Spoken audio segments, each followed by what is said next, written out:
I used to do lots of things.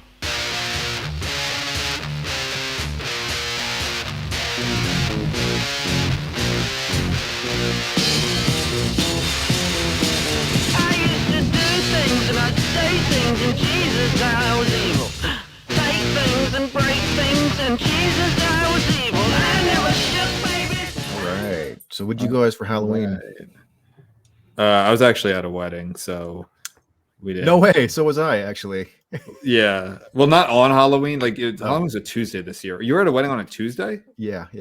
Oh, okay. No, I was at a wedding like the Halloween weekend. Oh. So it was pretty sweet. It was a Melkite Catholic. So they're like Lebanese Catholics. So I'm going in thinking it's gonna be like I got this, like kind of the same, like because I'm Roman Catholic. Yeah. No, not at all. Very different. Really? The whole what's wild about it is like the whole service. I'd say 90% of it is sung. Like the priest is singing the whole time. He's like losing his voice during it too. I give him a ton of credit because he's a priest, not a singer. But he it was really interesting. I love that kind of pastiche, that aesthetic, like the Eastern Mediterranean, Byzantine, Lebanese, Syrian, like that whole kind of church look. A lot of domes. They love domes out there. And not that I was there. I was in New Jersey, but it was very cool. One thing that's very cool is very like Game of Thrones is that the bride and groom, the priest puts crowns on their head. I'm like, oh, that is awesome. I want to wear a crown at my wedding. Yeah. It was very cool. But again, just very different. It's like the priest singing, and then there's like a backup singer, like backup priest who's like repeating everything he sang. And the funniest part, and my fiance say this all the time, like he's even singing instructions. So he's like, please be attentive. like shut up. It was very wild. I didn't really know what Melkite Catholicism was before. And it was my fiance's friend, so he wasn't Melkite, he converted. And she was, and it's cool because you hear like these old guys speaking Arabic, and it's very interesting, very Mediterranean. But anyway, cool. That's what I did on Halloween weekend. I went to because the venue that I work at, we were hosting a Halloween wedding. And it was pretty cool. So we had last weekend, we had a bunch of Halloween. Oh, so events. They did that on purpose. Yeah. I got you. Okay, so they're like, our wedding's going to be Halloween. Doesn't matter what day of the week it is. Exactly. Yeah, and it was, and it's like all of their guests were wearing costumes and stuff. Oh, that's cool. Was it in LA? Yeah. Cool. And it's funny because like we had multiple, we had rented out our venue to multiple other people, and so we had like 4 or 5 events in like 6 days or something. So we were just slammed. But they were all Halloween themed events. So we just had when the bride and groom showed up on Tuesday on actual Halloween day, we still had a whole bunch of Halloween decorations. I mean, like not even decorations. I mean, like fake corpses. Hung up everywhere. And we're like, sorry, we just had a bunch. We can take them down if you want. Like, nope, it's everyone's in costume. It's a Halloween wedding, so leave them up. What were the bride and groom dressed as? Pirates. I guess they were going for like a bit of a pirate theme. Yeah. Huh. Okay. I think they seemed like kind of a nerdy couple, and not to shit on them. They were very nice, very sweet people. I think they met online, like on video game things, or like Twitch or something. Right. So it was already kind of like a nerdy Halloween themed. Gotcha. Wedding, Okay, so they went as pirates. You would think that if you're having your wedding on Halloween, it's going to be like really horror centric, because those are the kind of people who would do that. But I'm just pirates. Exactly. Yeah. All right, that's nice. I like that. I like when people do something kind of out of the box, something like personal. Yeah. So I did not dress up. What did you go as? Oh, you didn't dress up. So we had on an event on Sunday. I did dress up. I went as a rock star. So I just basically just Joe Garza going out on a Saturday night. Like that's just I was wearing leather jacket. All I did was wear like. So you just wore something in your my usual shit. Yeah, exactly. I just wore a bandana, which I normally don't wear. But other than that, it was just like leather jacket, aviator sunglasses. Yeah. Gotcha. But it was cool. You didn't go dressed up as like a gabagool?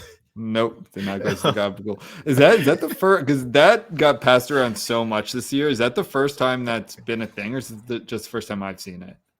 I've only seen it within the last few months. It's these two meme pages on Instagram, Shithead Steve and Trash Can Paul, and they're both like the same person or whatever. But and they even like share each other's shit. Dude Perfect? I wouldn't be surprised. I think there's a bit of a network of like. That's what Dude Perfect. Is that not? I don't know. I don't really follow. Like, I see their shit. I don't follow them, but like my friends do, and basically we just communicate through memes. Yeah. So like I see them a lot. I don't know if they're connected to that. But it's funny because like every once in a while, like they'll stumble upon a theme, and then like half their memes are just based around that. So for a while it was really like Tony Soprano, Tony Soprano and Gabagool, just like nonstop. I follow. Well, Sopranos memes got real big, I think, after COVID. Saw people kind of like discovered or rediscovered the Sopranos. Oh yeah, I watched the Sopranos live, not when I was like 9. Like the first season came out in 99. But like the last I'd say 3-4 seasons I watched like in high school with my friend.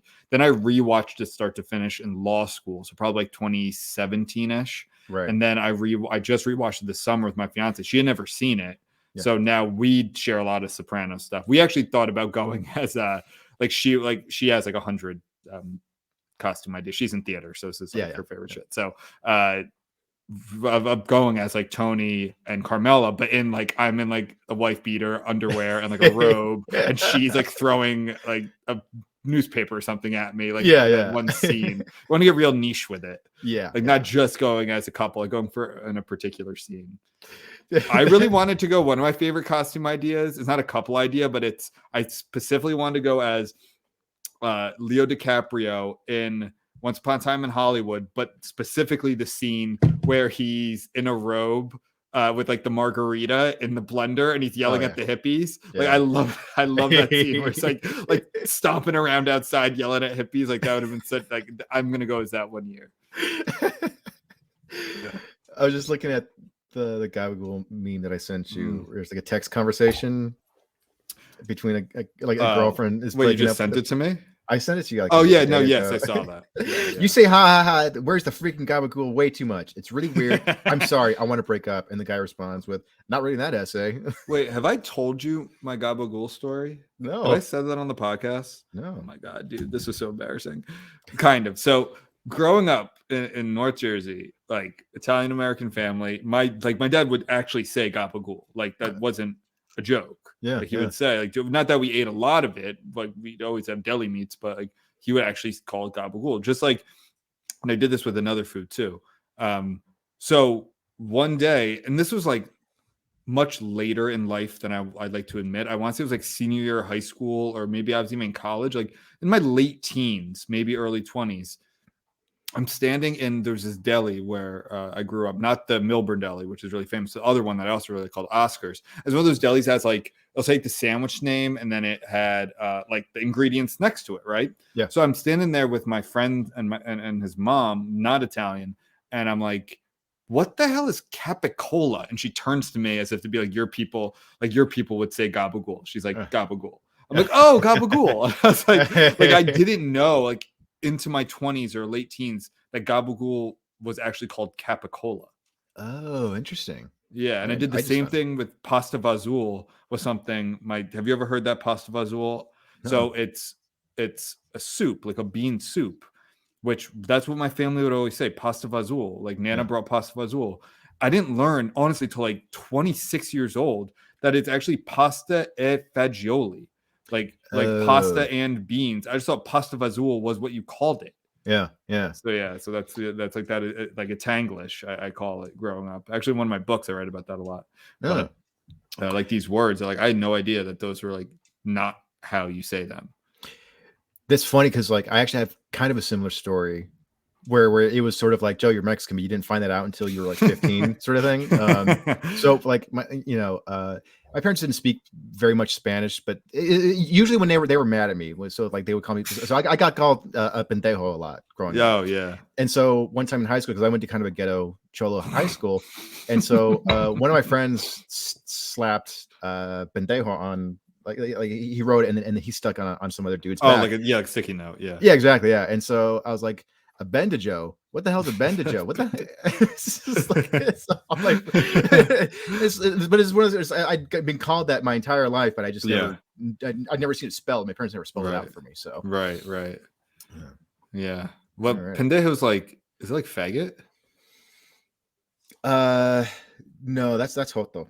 Pendejo, I think it means like idiot. In Spain, Spanish, it's maricon. I know that. Oh yeah, I know because they don't really say pendejo in Spain. Yeah, that's like that's like Mexican Spanish. Yeah. All right. Okay. Well, now on that. Enough of the world languages. Yeah, the language lesson. We're going to talk about free speech. Yeah. Common theme on this pod, and then we're also going to talk about South Park. Yeah. So I like The Spectator. Yeah, you read them a lot. Spectator's good. I feel like they kind of came more to prominence in the past few years. I mean, they've been around. I think they say like they're the world's oldest publication or something. But like, I feel like they came to a more like popular, like came more to the forefront because they would publish things like this. Like The Spectator, it's not that no one publishes anything about like free speech and these sorts of issues, but a lot of times it's from like a very biased, like even like right wing point of view. But Spectator publishes all types of people. Jesse Singal, who is mentioned in here, actually, like he writes for The Spectator. He's like an open liberal, like very left on a lot of stuff. Bridget Fedesi has written some stuff for them, and then the Tony McGrath guy, what's his name? Doyle. Andrew Doyle. He's written for them. Yeah, they're great. They got a lot of great. I don't know. Is Bridget Fedesi not right wing? She doesn't say she is. I think she's said multiple times that she comes from the left, but I've never really seen her come right out and say, I'm not that these terms mean like any like I don't know if it means anything like whatever, but it's I guess like how you identify. I don't know.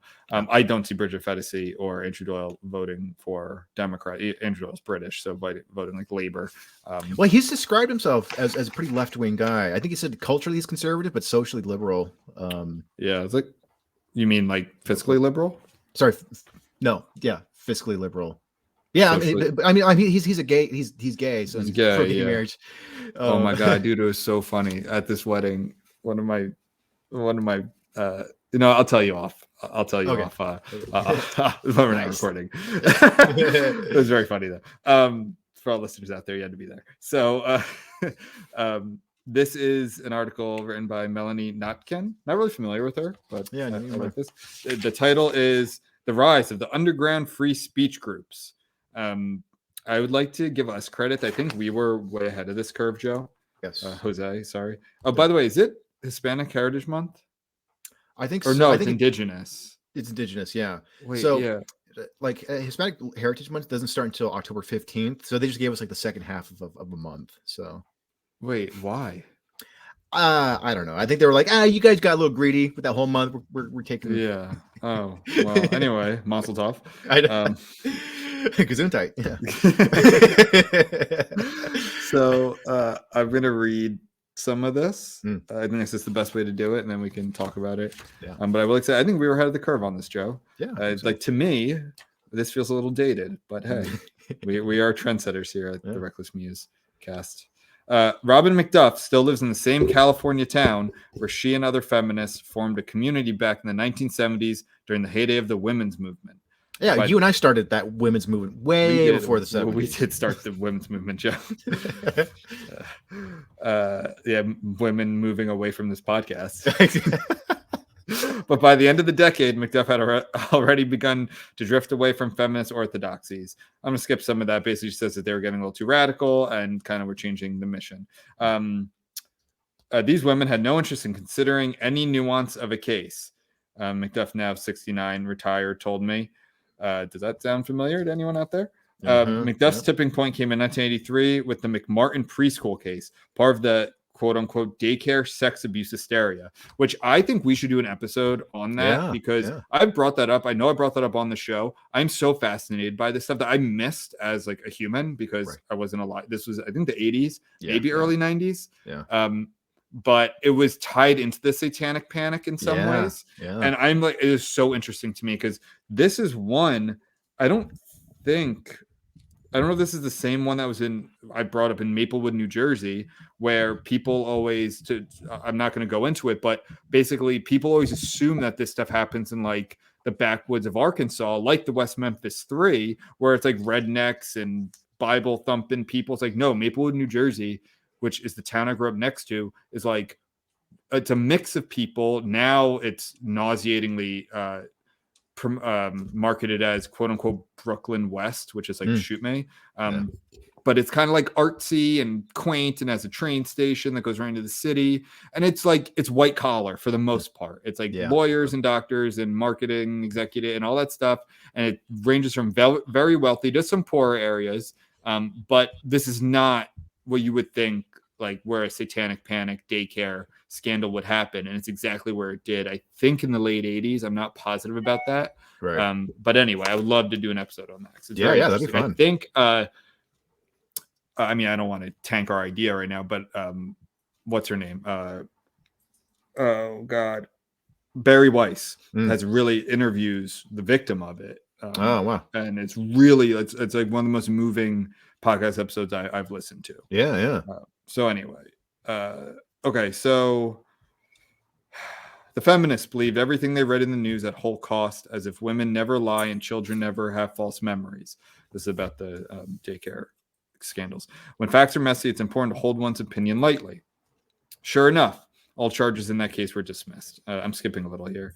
Like McDuff, I'm an equality feminist. I believe women are born equal to men, but made differently. And like McDuff, I don't blindly believe all women. Saying this out loud in America's progressive cities has only recently become even remotely acceptable. A vibe change is coming. Friends in New York are now pushing back on topics like gender ideology and identity politics. My dates are pleasantly surprised to meet a woman who subscribes to the same Substacks and podcasts as they do.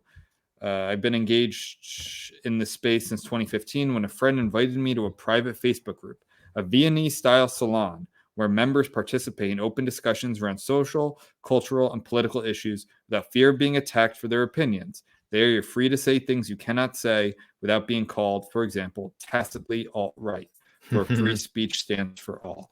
I don't know if that sounds amazing, the worst thing ever. Like, I've always kind of had this romantic idea of like finding a bar where people, and we're always smoking in it, even though like you can't smoke in bars anymore, but like where you can kind of sit around and drink and throw ideas, like kind of what you always think about when you think like 1920s Paris. Yep. I very much romanticize that time period. Like any time period is probably awful, but you know, like she said, Viennese style, like turn of the century, 1910s, Vienna, Paris.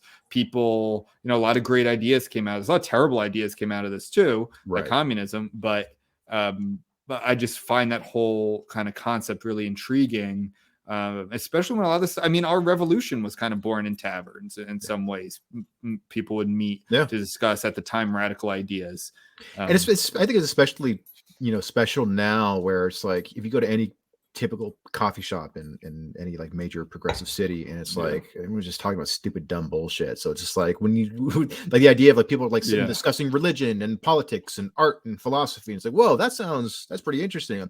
And people are not afraid to like get into heated but also very civil debates about taboo topics. Like that's fun, that's exciting. It is. I don't know if it would be awful. I know, I don't. Maybe I'm not that great with those sorts of situations sometimes. Like, I don't know. I just think it could turn into a big like sniff your own fart fest.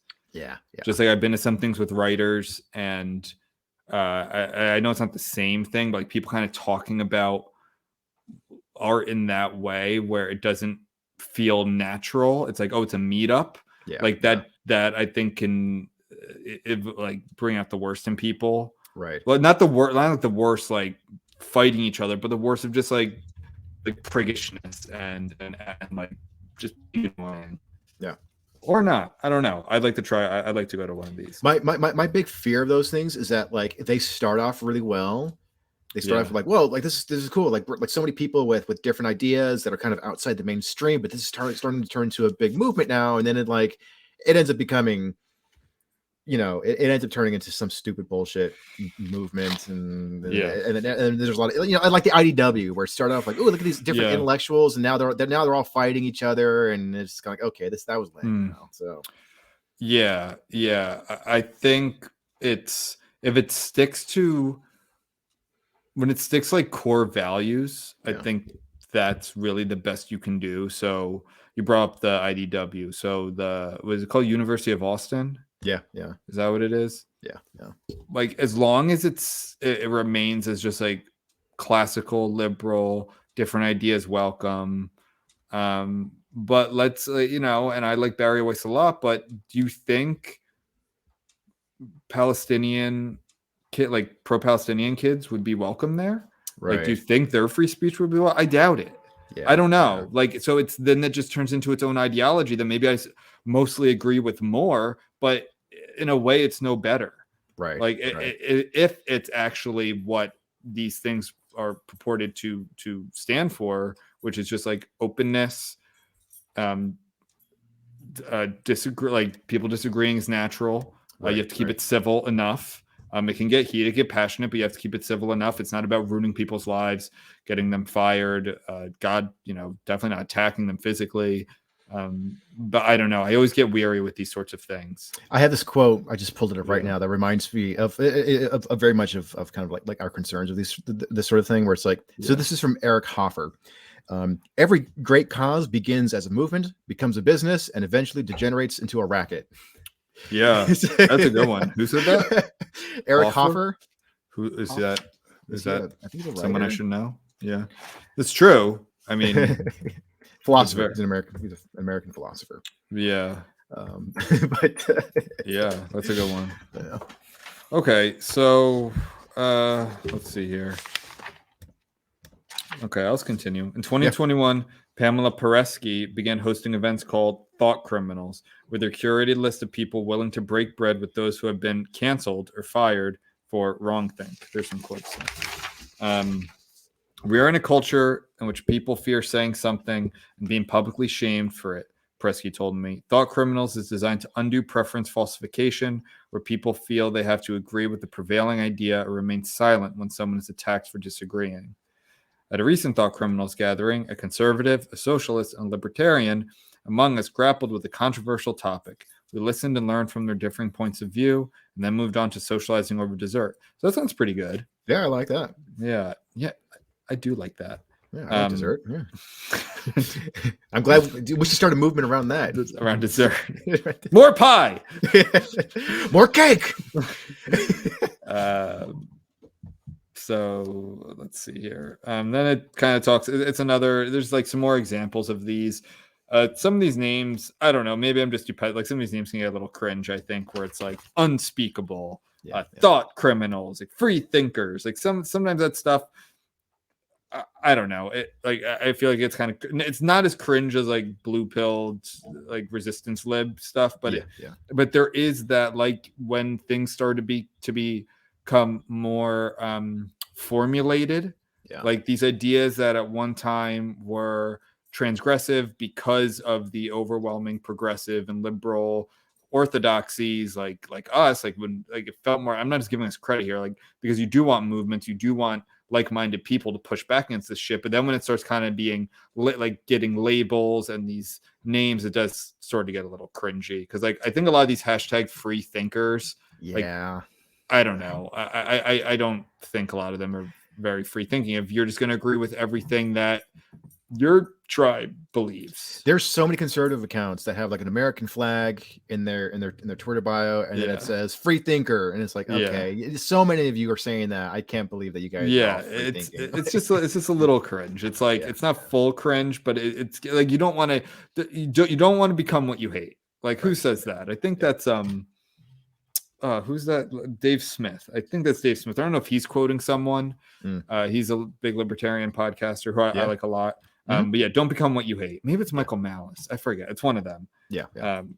Anyway, so yeah, unspeakable. It's like, yeah, if it's unspeakable though, and you have a podcast, like, I don't know, you're getting 1,000 subscribers. Like, it's kind of that whole thing where it's like, oh, if they're, and I don't agree with this, where it's like, oh, they're not canceled, they have like millions of followers. Like, yeah, but that's not the point. Like, canceled means you remove them from a platform. You don't let them, their movie, their art gets removed. Like, it doesn't mean they're not still rich. Like they can't speak at this campus. Their Twitter gets can't. Like that's what canceled means. Yeah.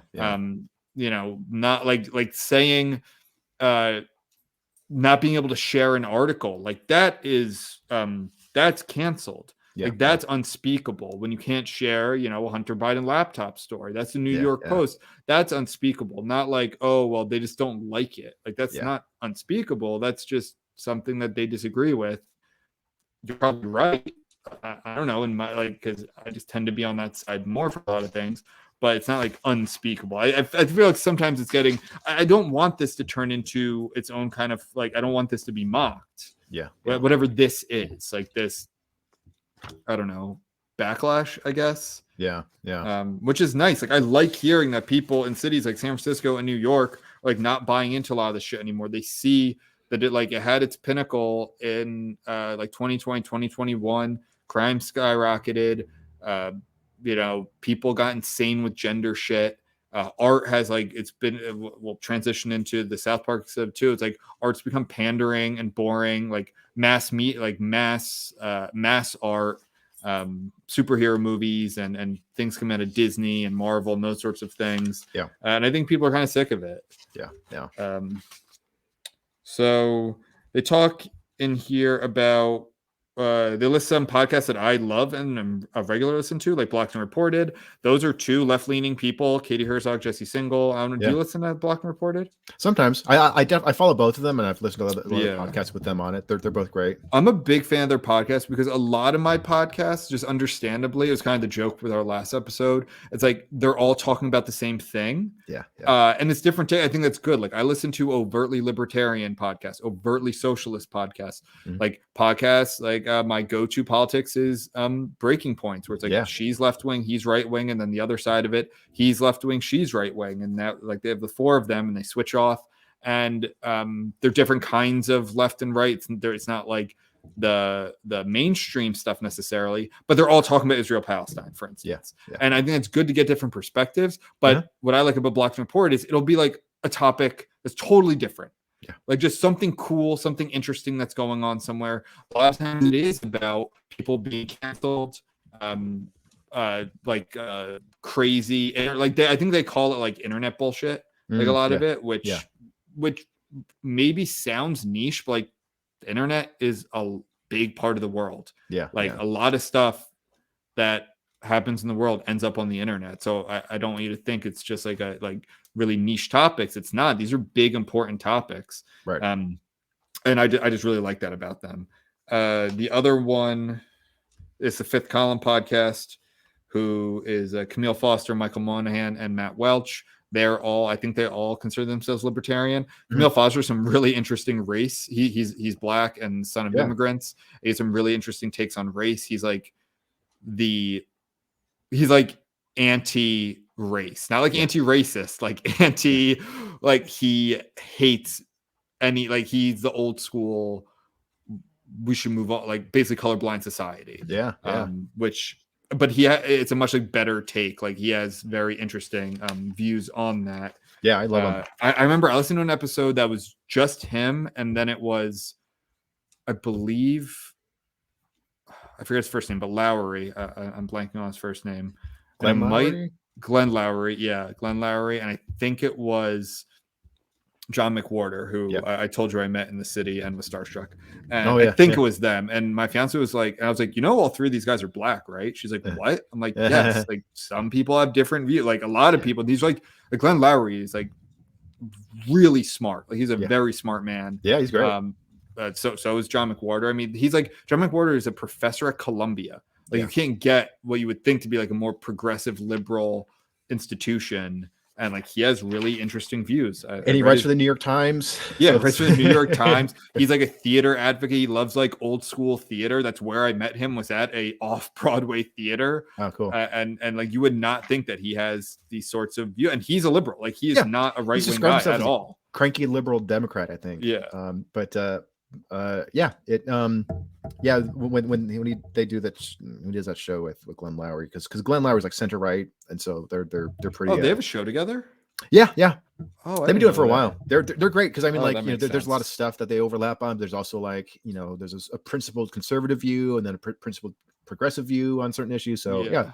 It's you know, if you feel like Breaking Points, it's kind of a similar thing where it's like you get reasonable people from both sides debating the topic. So yeah, they have a lot of overlap and they argue about some things too, and it's very civil, but it gets like, I'm talking about Breaking Points here. Like it can get not heated, but like I think the biggest like the most I've seen, I think them almost never like even yell at each other, but like after like gun rights, like after the Uvalde shooting. That was the one where it's like they have the most contention on that. That again, I'm talking Crystal and Sagar here. But yeah, I do follow John McWhorter's other podcast. That's just about like language, which is cool. It's like sometimes I need like a palate cleanser. I just need to listen. I listen to a lot of movie podcasts and sports, but sometimes I just want something like totally different. And he has a cool podcast about linguistics because he is a linguist. He actually like loves Russian. I think it's like one of his favorite languages. Interesting. He just thinks it's like really interesting. Real quick, I actually have it's one of my favorite jokes, and I think you'll get a kick out of it. So there's a linguistics professor. He's giving a talk to his students, and he says in the English language, if you say two negatives in a sentence, it becomes positive, and then but then there's some other languages where, if you say two negatives, it still remains negative. But there's not a single language that exists in which if you say two positives, then the sentence becomes negative. And then a kid in the background goes, yeah, right. That's good. I like one of my favorite jokes. That's good. Yeah. So yeah. Next time you see John McWhorter, tell him that joke. I will. I don't think he wanted to talk to me. He was very nice. Like he didn't brush me off, but I think he was surprised that like someone random would recognize him and like introduce themselves, because like show him your cleavage, like sign my body. Like this was a show where I sat next to Marissa Tomei, so like they were like celebrity, and it's like I'm like gushing over John McWhorter. I'm like, I loved your book. It's like, nice to meet you, Ben. I walked away. But anyway, so this was cool. I think we were ahead of the curve on the, and we kind of met doing this same thing. We met through Twitter. We started the podcast, and it was just kind of like we were tweeting similar things and liking similar things, and we didn't know each other at all before that, and now we're getting married. So that's right. 100th episode. We live stream it.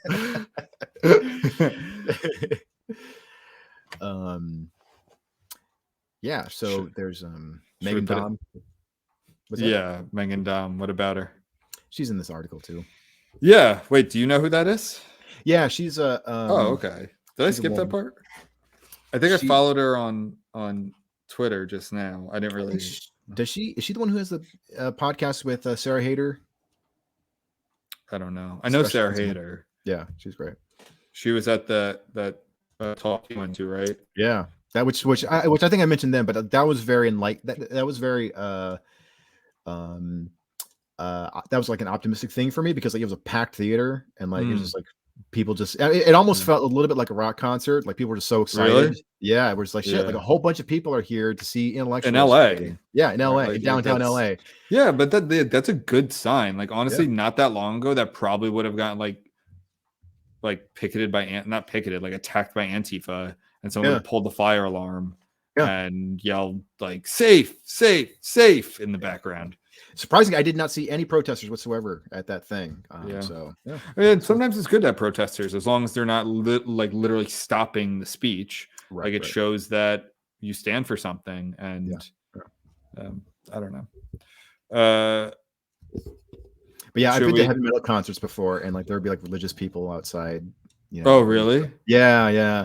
And it's just always like, like you think the dude who spent $80 to see Van Halen is going to be like, that sign made me change my mind. Dude, that's how I feel about on Bourbon Street. They would have like evangelicals set up, and I always loved they'd have the list of people who are going to hell. It'd be like who you'd expect. It'd be like homosexuals, like Catholics, Jews, Muslims, like your regular group, and then it'd be like video gamers. Like what? They're in the same group as the Jews? What? That seems like pornographers I get, but like gamers. There'd be some on there. I'm like, okay, you guys, it's a little stretch. Yeah, like, the Catholic's fine, but come on. Yeah. And I'd always think to myself, it's like, I see what you guys are doing, but like, do you think anyone's gonna be like, you know what? You're right. Here, take my hurricane. Like, take my tropical isle hand grenade. You've turned me. Oh man. So yeah, Megan Dom. Dom. Should we put a chick in it and make it gay? Yeah. So yeah, Blackton reported. What about it? Oh yeah, so I'm just looking at this article, the Spectator article. Yeah, that's really all of it. No, well, Katie Herzog's got this good quote here. Okay, read it. NPR doesn't tell the whole story 9 out of 10 times. It can feel kind of lonely when you're the only one in your friend group talking about this stuff, she added. The bar pod community is filling a needed friendship gap. Yeah, that's I know that feeling of like, I'm in a group with like friends or coworkers, and they start talking about some, culture thing, but you could tell like they only skimmed a HuffPo article. They didn't like look at a different, thing. Someone says in here, I forget where it is, but like the feeling of going crazy, and I remember that feeling so hard during 2020. Of like, where are the adults? Like, where are the people who stand for these values that were impressed on me all those years? And like, I know it gets ridiculed. I loved the Harper's letter, and that to me was like the first, like that was the cornerstone of what I think is happening now. Was the Harper's letter. It was like I was going nuts. I was like, and all it was fear. All it was people just being, it was like that group of friends, like you said, who start talking about something, the loudest, most aggressive voices saying things that you disagree with, but you're too afraid to say anything back. And I did this early. Like, there was a whole incident in the city once. I was with friends and my fiance, and someone said something what I found to be is like absurd. Just like, I won't repeat it here, but like facially absurd. And I didn't know these people that well yet. And I said, like, that's ridiculous. And it had to do with like race, and I had to do like, oh, well, I'll just say it. It was like, if a black woman says, something, I just listen. It's like, that's a ridiculous thing to say. Like, what do you talk? Like, there's context, there's your own opinions. They're like, you're saying that entire race and gender is just correct about anything because they say so. That's offensive to them. Like that is so like infantilizing. That's something you would do with a petulant child you're afraid of. And that was like one of those moments. And like, obviously I'm saying the rational, reasonable thing, but it took people by surprise, because most people just nod along and say, oh yes, like we're the good white liberals. Like, yes, we agree with that. And I was like, no, that's ridiculous. I think a big turning point for me was in 2017, because again, like I was in Silicon Valley, I was in the startup scene. I was like, yeah, I'm a pretty progressive guy, and white privilege is a thing that needs to be addressed, and toxic masculinity is bad, blah, blah. But I remember it was the James Damore Google memo, Google's ideological echo chamber, that got leaked. And then people were accusing him of saying that diversity is bad, and that men are better qualified to work at tech companies than women. And so, like, I remember when I was just starting to get a little bit heterodox. I was just starting to kind of listen to some of the IDW guys a little bit, and then so I was like, I'm not going to read any articles about that memo. I'm just going to read the memo itself, and then I'm going to see what the mainstream says. So I read it, and it was 10 pages, and it was like, okay, he's saying that there's a lack of diversity, and then there's a whole section where he's talking about, he makes suggestions, which I think are reasonable, about how to increase gender diversity at Google. What did he say that's bad? And then I read the news, and then it was like, he's saying that he's anti-woman and he's anti-diversity. I'm like, he never once says that. And so like that, I think and I remember like talking about it with some of my coworkers, all very progressive. I'm like, well, to be fair, he didn't really say that. And like, well, he kind of did, because this and that. Yeah. I'm like, you guys didn't read the thing at all. You just read someone else's summary of it. Like, right. Yeah. I mean, that happens with everything. I remember the whole Kyle Rittenhouse thing. People thought like through the trial, he shot black people. Right. Yeah. Like, no, actually, no black people were injured in any of that. Like, yeah. Like that's and people just don't know. They just, and about that, like I said, anyone who is being honest, who had one semester of criminal law in law school, knew that he was going to get off once you had all the facts, not with what you were told, not with how the media portrayed it or anything like once the facts were laid out in front of you, like a law school question, like these are the facts, apply the law. Would this person be found guilty with these laws from like this state? And it was like, no, not at all. And that's why the judge in that was like, this case, like the judge reprimanded the prosecution in that. I don't know if you paid attention to this at all. No. And it was like, this case should never been brought. Basically, this was political. And I told that to people close to me, because like I started seeing shit on Instagram. It's like, trust me, you're wrong. Yeah. Like once you have the facts, you're wrong. You just want to put the thing up there so you can signal that you're one of the good ones. Yeah. Well, people are dumb. I know. So that's why you have to listen to us, because exactly. Yeah. That's one of the best endorsements for our show. I think that's going to be a clip. You're dumb. So you should listen to us. That's like the woke strategy of like, you're racist, you need to join our side. Okay, so you need to pay us money so we can castigate you at a dinner party. Can we talk about that was a thing that people paid thousands of dollars for, to have women come and yell at them in their own homes? Do you have no self-respect?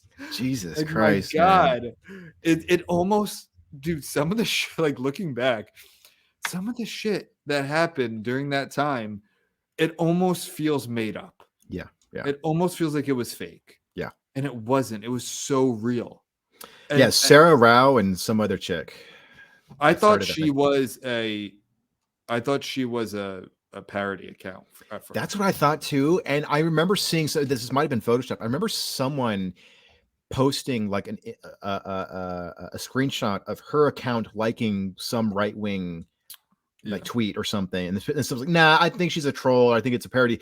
But then she showed up in the flesh in a debate with Sarah Hayter and Megan Daum, along with her co-founder of that stupid organization. And if it's an act, she's very committed. But apparently she's a real chick who goes around and charges people, rich white people, thousands of dollars to go to their house and lecture them, and make them cry too. Like she talks about, like, I kind of want to do it. I don't want to pay for it. But like, I don't want it in my house. I kind of want to go, because the whole thing, like, I won't break.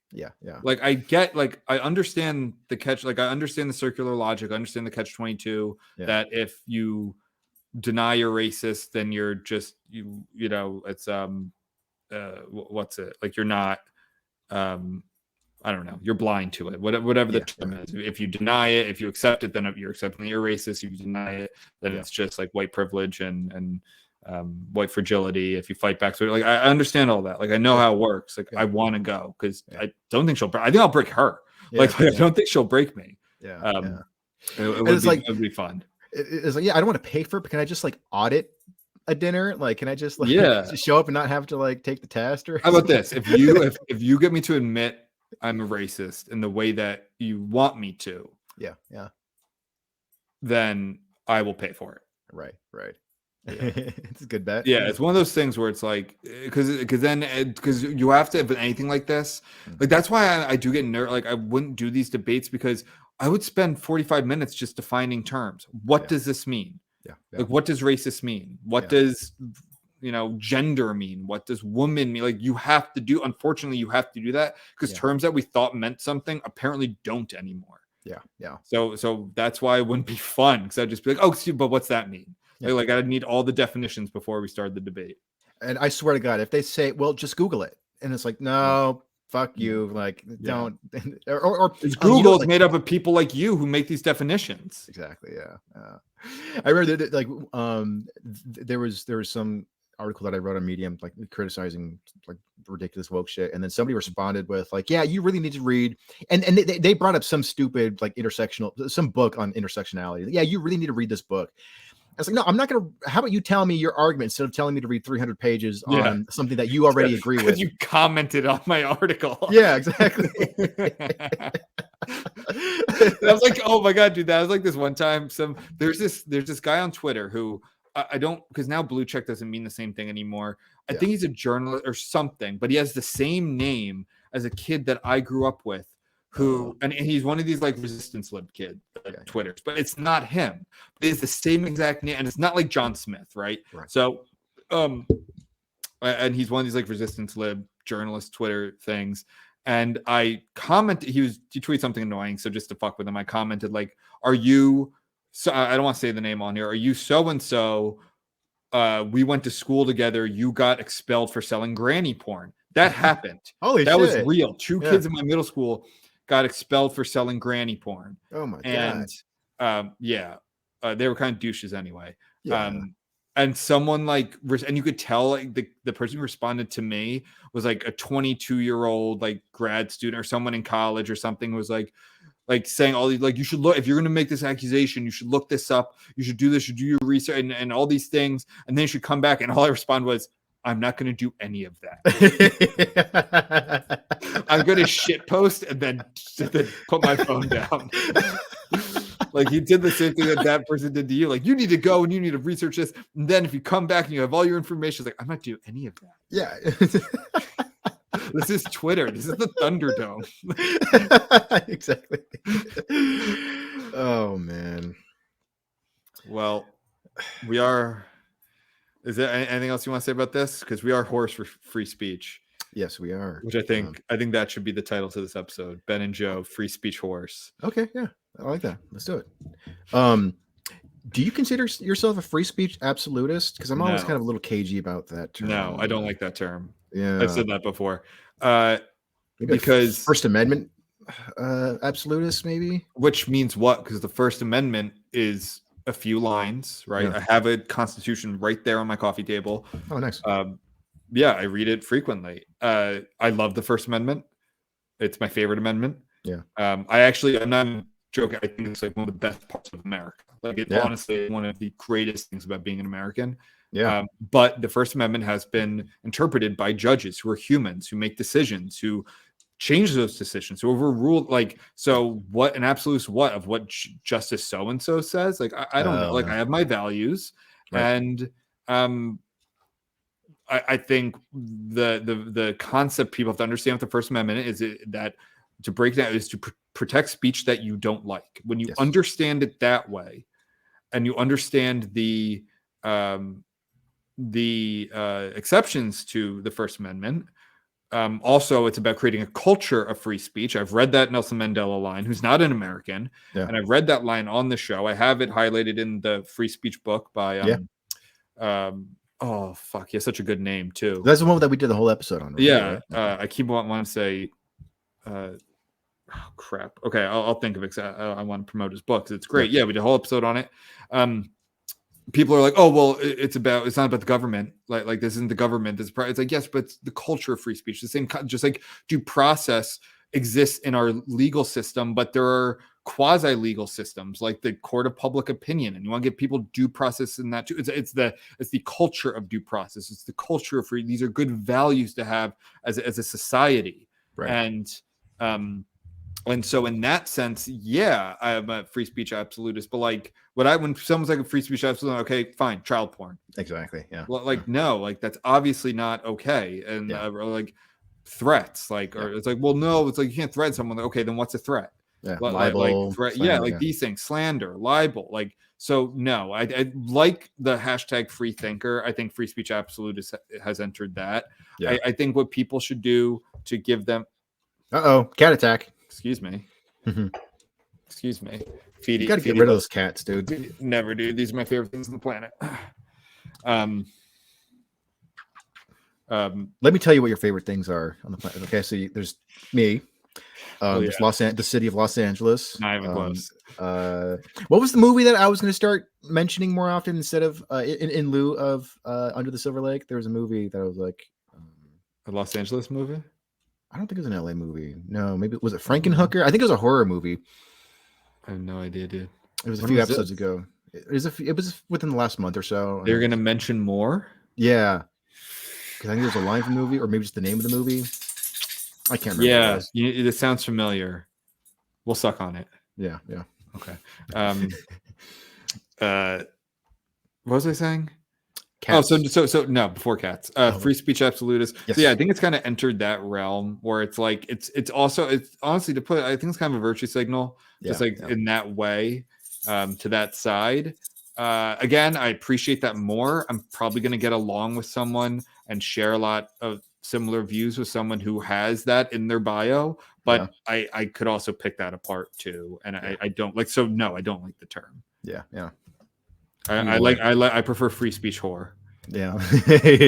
Yeah, me too. I like it. Which, speaking of free speech horrors, you know who in our culture is very much a free speech horror? The creators of South Park. They are. Yes, they're the best. I can't believe they're still doing what they're doing. Yeah. I think it's great. Yeah. Unfortunately, I don't know last time I watched an episode. Yeah. Well, I shouldn't say that. I watched a few, I think last year, because we were going to do a whole South Park thing, and I kind of got overwhelmed. I was like, I don't know where to start. South Park used to be a show I watched religiously. I watched it when it came on with my friend. Yeah. It's like South Park's on tonight. Where do you want to watch it? So I haven't done that in a long time. Yeah. But through culture, through social media, comes up more. And this being a perfect example with the Kathleen Kennedy episode. Do you want to summarize it? Yeah. So this is, I'm summarizing this from the Hollywood Reporter here. South Park's latest special skewered Disney for its recent box office slump, accusing the studio of lazily recycling the same ideas, except with diverse casting. The episode particularly took aim at Lucasfilm head Kathleen Kennedy, while at the same time knocking online trolls who have piled on the executive in recent years. The result has caused right-wing celebrities ranging from Elon Musk, I don't know if he's right-wing though, to former Mandalorian star Gina Carano to weigh in. I don't. Can we stop there for a sec? Yeah. Elon Musk is he was the darling of environmentalist left wing. Yeah. He is going to probably do more for the environment than any one person can do. Yeah. With electric cars and how he's created this industry, basically he didn't create the industry, but he correct me if I'm wrong. Tesla, they're all electric, right? Yep. And the only company that just makes electric cars.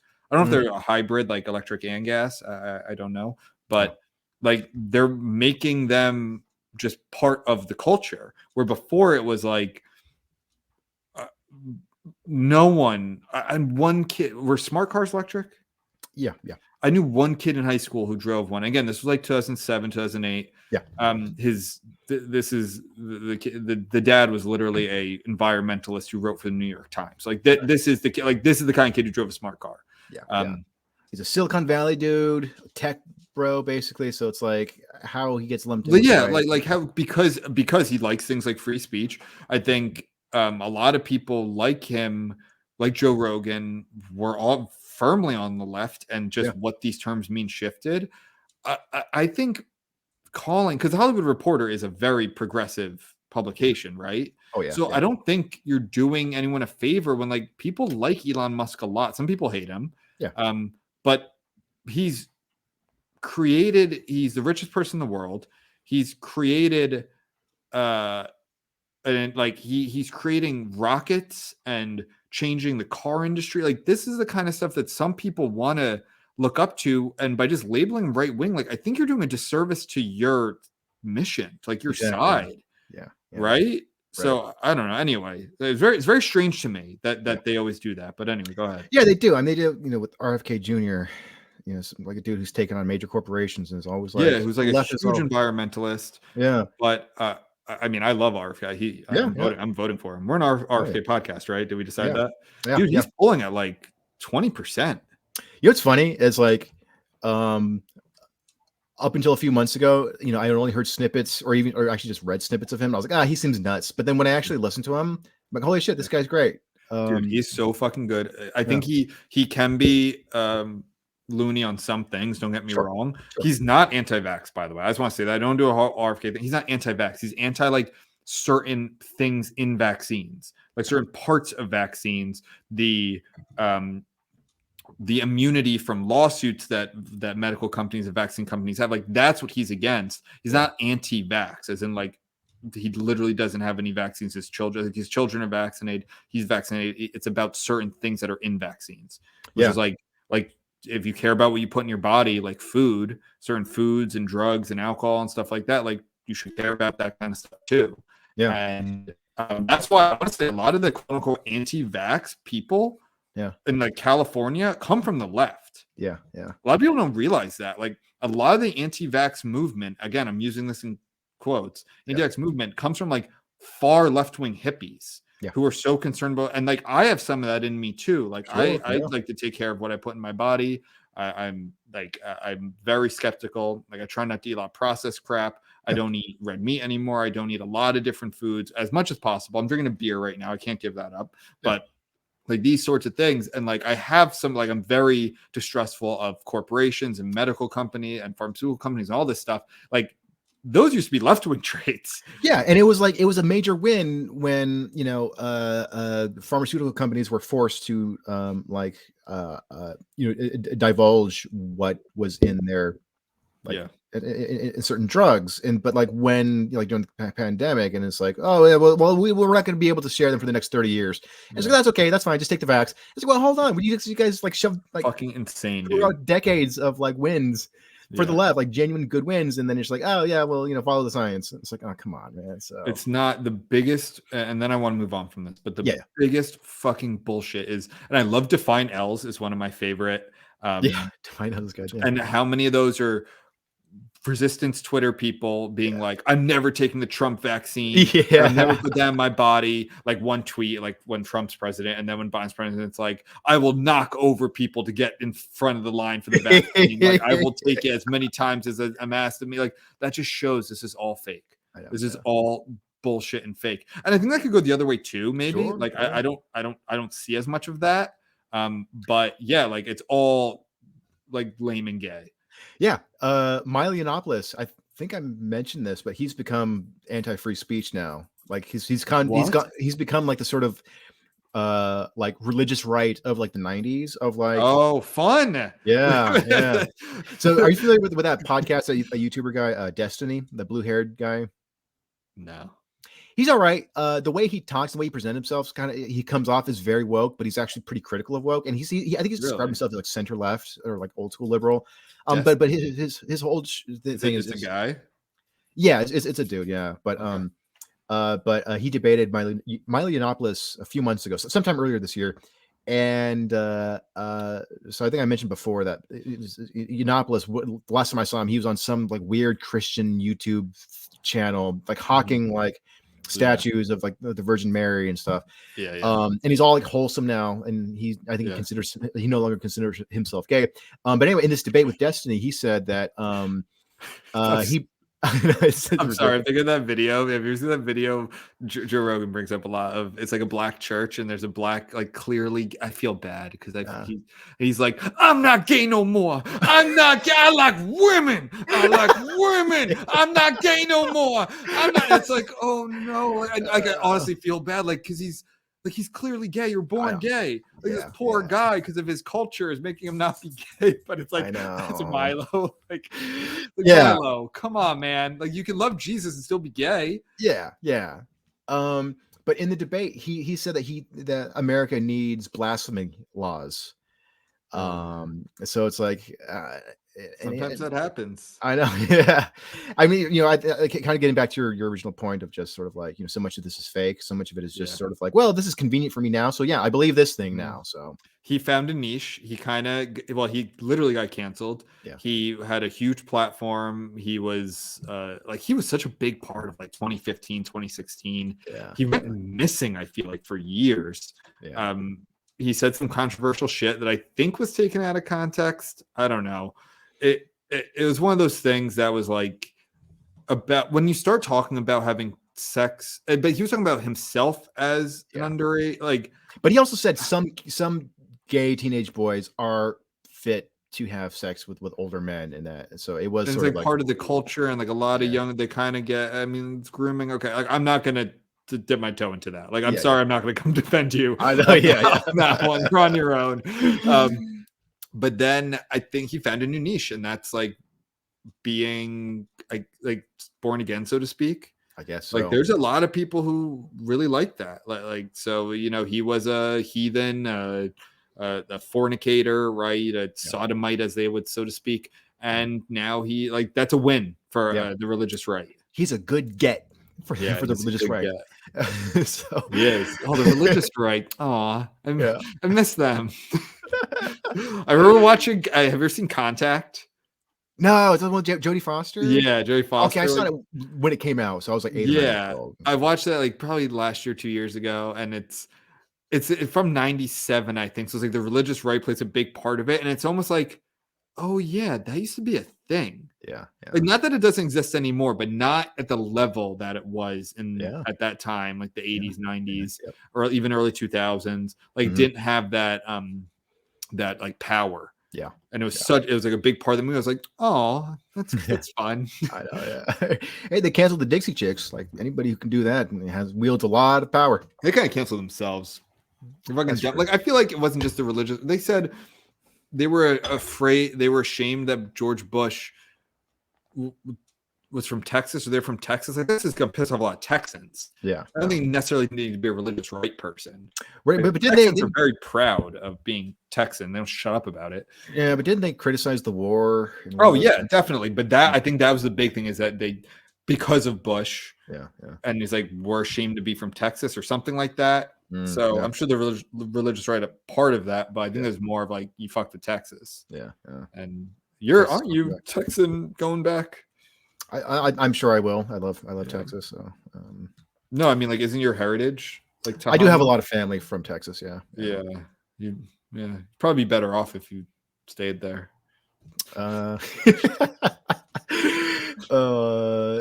Actually, probably not, because I just found out recently that I have a cousin, like a very, very distantly related cousin, living in LA, and she's really cool, and she's a graphic designer and illustrator, and so we hung out a couple of times a few weeks ago, and she's from my dad's side of the family, and she goes, yeah, part of the reason why the Garzas moved to California was because our great grandma was a witch. And so, like, I think, like, one of them was like, she was in the brujeria, and so she's like, all right, like, one of the uncles was just like, all right, I'm going to California, like, fuck it. So apparently that's why they're Garzas in California. That's funny.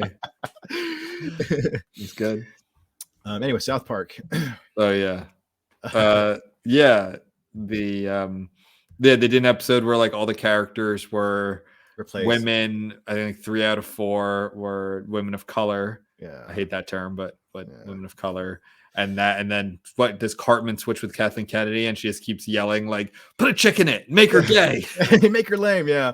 And so, yeah, it's but I do like the fact that, so I'm no fan of Kathleen Kennedy, because she's ruined, the Star Wars franchise, Indiana Jones franchise, and the Marvel. No, not Marvel. No, and I've heard bad things about it. So I don't know either. Yeah. Maybe one day. Yeah, I mean, like, back when Star Wars was rebooting and everything, she wore a shirt that said the Force is female. It's like, it's just so heavy-handed. It's that's so annoying. Like, I know, like, you can just we say it all the time, you just make cool, I don't like saying like strong female characters, like that's like that cool, interesting, multifaceted, comprehensive, like characters in different positions. That like you can do all of that and not be fucking cringe about it. Yeah. And all of the new female characters that have been added to these franchises are like it's funny because they're all people have postulated that she's kind of like inserting like her idealized version of herself into these movies because they're all brunette, like perfect, like Mary Jane, like they're excellent, they're better than men at every single thing, and they're all brunette, young, pretty brunettes. So it is sort of like because like Rey from Star Wars. I was gonna say Rey. Who are some of the others? Jane Erso, whatever from Star Wars Rogue One. There's that British chick Phoebe Waller-Bridge who was added to Indiana Jones, and there's one other character, some other brunette chick who was added to one of these franchises that she oversees, and it's just sort of like, yeah, you're just putting versions of yourself. I don't like the girl boss. Yeah, I feel like she's like the quintessence of like that, like what you just said, like the girl boss kind of movement. Like I can be a billionaire.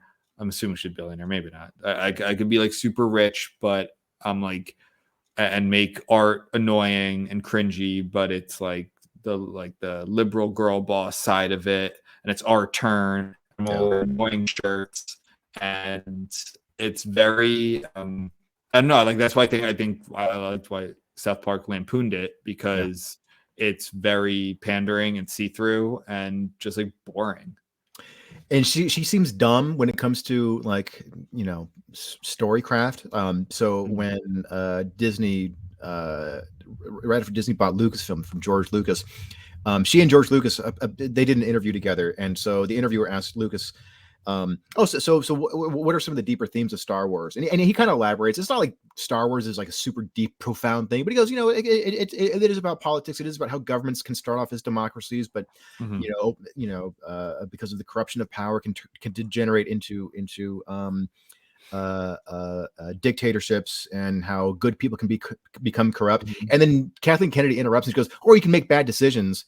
And he goes, well, yeah, but it's about the corruption of character. And this, and she's like, yeah, you just make bad decisions. It's like she just understands nothing about character or theme or the hero's journey. And it's just like, oh, yeah, you can make bad decisions too. And that's what humans do. And George Lucas goes, yeah, but also this and that. So it's like, and like he's the guy who created this whole world. Yeah, it's like, what the fuck does she know about Star Wars? Isn't she just like an executive? Like, I don't get what. She's been, to her credit, like she's been she's been a big part of Hollywood for a long time. Like she co-founded Amblin Entertainment with Steven Spielberg in the early 80s. So she's executive produced a lot of big billionaire, a lot of big, and her husband is Frank Marshall, who is the producer of the Indiana Jones films, the original Indiana Jones films. He's done a lot of stuff with Steven Spielberg. So yeah, but again, she's just an executive. She's a business person, not like creative. Yeah, I mean, I'm not the authority on any, like a lot, like I've seen all the Star Wars. I haven't seen the newest Indiana Jones, but like a lot of the Marvel stuff, a lot of the other Disney stuff, like I just don't see. But it was like, it was a good example was I forget, it was a meme, and it was like like another, I think, example of that brunette girl's like the male black superhero now. And it's like, we're gonna like diversify, and then it has like a montage of them, and they all look the exact same. They all have like the same kind of like Odell Beckham haircut, that got like that very Zoomer haircut. It's almost like it's kind of like a black version of a mohawk. I think it looks kind of cool. But like, they all have that. They're all like fit and muscular and like jawline and all that. It's like, diversified, like they're all the exact same, like 6 of them. Like, that's not diversity either. Exactly. Yeah. Oh God. Yeah, man. So getting back to this to the South Park thing. So I didn't watch the episode either. I just watched the clips and I thought they were hilarious. But from what I heard from other people though, is that they did kind of rip on the whole industry that is dedicated just to ripping on Kathleen Kennedy. So I think South Park's always been great at that, of like they are, of kind of playing both sides. The best example is they're ripping on Republicans and Democrats, or like liberals and conservatives. It's like a giant douche and a turd sandwich. It's like the liberals a giant douche and the Republicans a turd sandwich. They are great at that. Like they're not idealistic. Like they're idealistic in the sense of like free speech. Like think of the Muhammad episode. Like think of like that kind of stuff there, which is like the perfect kind of like, that's what I am. That's what I share, is like these values. and they defend those values and they attack people who, whichever side they're on. Like, so it's, I think it's exactly what you want to be. Yeah, but you can point out the cons and like all different sorts of opinions. Yeah. And that's exactly what, and you're right. They always do that really well. They show the hypocrisy and things. Yeah. Another one is the Iraq War one, where it's, I'm a little bit country, I'm a little bit rock. Remember that? Yeah, it's like Randy, what? And it's like, well, we need both. Like, if we just have all conservatives who want to invade the world, like, we're going to be bullies, there's going to be backlash, we're going to kill innocent people. But if like we're all just Randy and we're all like liberals, like, we're going to be a bunch of pussies and people are going to walk all over us. Like, you need that balance. That was a really smart episode too. Yeah. I mean, it's they'll criticize the stupid thing, but then they'll also criticize the overreaction to it as well. Which I think should be. Like, I'm sure Kathleen Kennedy has gotten attacked. Like unfortunately, I do think that as a woman, like I think she faces the kind of attacks that are unfair and are probably gross. Especially when it comes to people like Star Wars fans and Indiana Jones and Marvel fans, and they could probably be really nasty and say things that would make my blood boil if I were her son or her husband or whatever it is. And I do think that's something that women do have to deal with, that men don't have to deal with. I think men have to deal with other issues that get overlooked. But so that too, it's like those people should be ridiculed also. Like, you should be able to rip on Kathleen Kennedy like we do here in a respectable manner. And no, like I'm kidding, but rip more on her ideas and what she says and does, not like who she is. Right. Exactly. Yeah. Unless she's Australian. Oh, exactly. Or French. No, the French are cool, dude. You've changed, man. We love the French. Oh, yeah. Okay, yeah, we love the French. Yeah. I don't, but I do. I'm a big fan of the French. The good ones. Oh. I'm a big fan of the Oscar Wilde, the Oscar Wilde quote. Which one? When good Americans die, they go to Paris. That's one of my favorite quotes. Yeah, never heard that. Oscar Wilde. He's quite the wit, isn't he? He is quite the wit. Big gay boy. Yeah. I visited his grave. Oh, really? Yeah, it's like one that's probably the most visited grave in Père Lachaise Cemetery. I read the picture of Dorian Gray a few years ago, and I really enjoyed it. It's a very good one. Good. I remember there's one. I don't remember all the details, but there's one where the chapter opened up with like some fancy dinner party, and he's kind of going. He has like these very like wry remarks describing each one of them. Basically just describing how wealthy yet superficial they all are. And there's one where he describes some wealthy socialite woman as like she compensated for her lack of intelligence by just laughing very loudly or something like that. But it's just it's such like a wry British thing to comment on. Yeah. Irish. He was Irish. Yeah, but that was based in London though. Was it? I believe so. I read that a while ago, but I have it. It's a good book. Yeah. All right. So free speech rules, and we are whores for her. Whores for free speech. Free speech is our pimp. That's right. Yeah. And I'm its bottom bitch. Yeah. All right, Mang. Anything else you want to say? No. Anything else you want to say freely? What the fuck is up, Denny's? Do you know that video? Yes.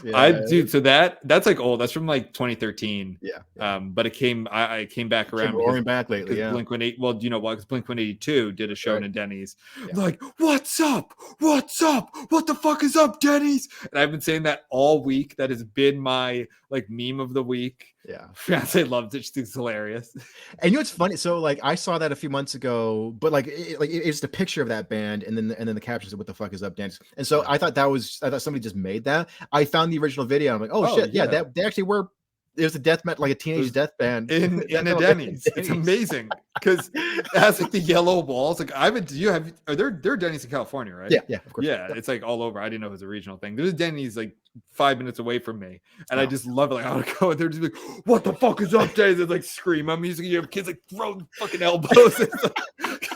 It's one of those things that's like the juxtaposition is what makes it so goddamn funny. I know, yeah. Just like the intensity of like this family Like, I don't know if it was what the fuck is up McDonald's. Yeah. If it was maybe what the fuck's up Wendy's would kind of be, but like what like Denny's is so perfect. It's like this like lower, it's like lower middle class, and I eat there, like lower middle class chain restaurant that you can find across America. Yeah. It's so funny. I like it, and like they're screaming with the intensity of like, you know, like they're performing at some legendary heavy metal club or something, dude, like an arena. Dude, that's showbiz, baby. You got to give it your all. Yeah, they're like a Houston Denny's or something. God bless those kids. Yeah, I hope great. I love what they're up to now. Yeah.